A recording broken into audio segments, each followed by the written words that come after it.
আজকে সুজি দিয়ে একটা মিষ্টি তৈরি করছি। এর জন্য আমি কড়াইতে ঘি দিয়ে দিলাম, পরিমাণ মতো ঘি দিয়ে দিয়েছি প্রথমে। আর আমি এক বাটি সুজি খানিকটা দুধে আমি ভিজিয়ে রেখেছিলাম।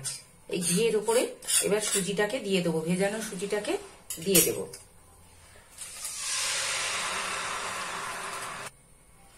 এবার সুজিটাকে ভালো করে মেশাতে হবে, যাতে কন্টিনিউ এটা কিন্তু নাড়তে হবে, যাতে দলা পাকিয়ে বেশি না যায়। এটা শুকনো করা পর্যন্ত এটা কড়াতে নাড়তে হবে।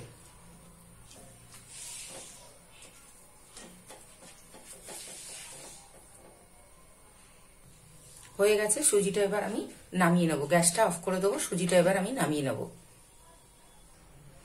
এটা মোটামুটি ঠান্ডা হয়ে গেছে। এর উপর আমি একটু ঘি দিয়ে দেবো, আবার একটু ঘি দিয়ে দেবো। এর উপরে 1 চামচ মতো কর্নফ্লাওয়ার দেবো। কর্নফ্লাওয়ার দিয়ে এটা একটু মেখে নেবো, মানে 1 চামচ মতো কর্নফ্লাওয়ার দিলেই হয়ে যাবে। দিয়ে এটাকে ভালো করে মেখে নেব। এরকম একটা ডো বানিয়ে নিলাম। এবার ছোট ছোট লেচি করে নেব, নিয়ে এটা গোল গোল করে পাকিয়ে নেব। পাকিয়ে নিয়ে দেখাচ্ছি। আর এইগুলো মিষ্টিগুলো ভেজে রসে ফেলতে হবে, তাই জন্য আমি একটু চিনির রস বসিয়ে দিলাম, মানে চিনির শিরা। আগে শিরাটা করে নেব, তারপর ওগুলো ভাজবো। সুজির বলগুলো সব পাকানো হয়ে গেছে গোল গোল করে। এবার এগুলো ভেজে নেব।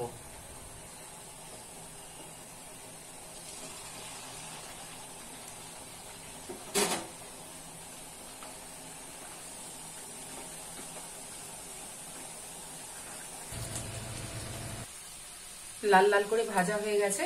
এবার এগুলোকে আমি তুলে নেব।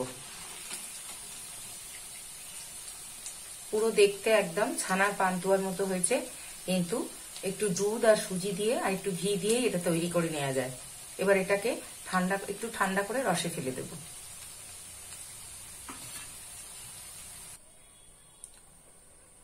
সমস্তগুলো ভাজা হয়ে গেছে। এবার আমি এগুলো রসে ফেলে দেব।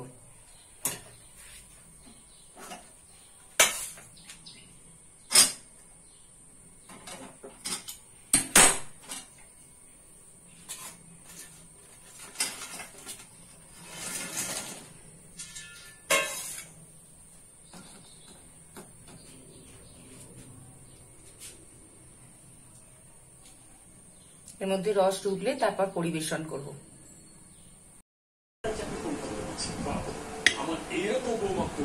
দেখেছিস ওকে, ওইখানে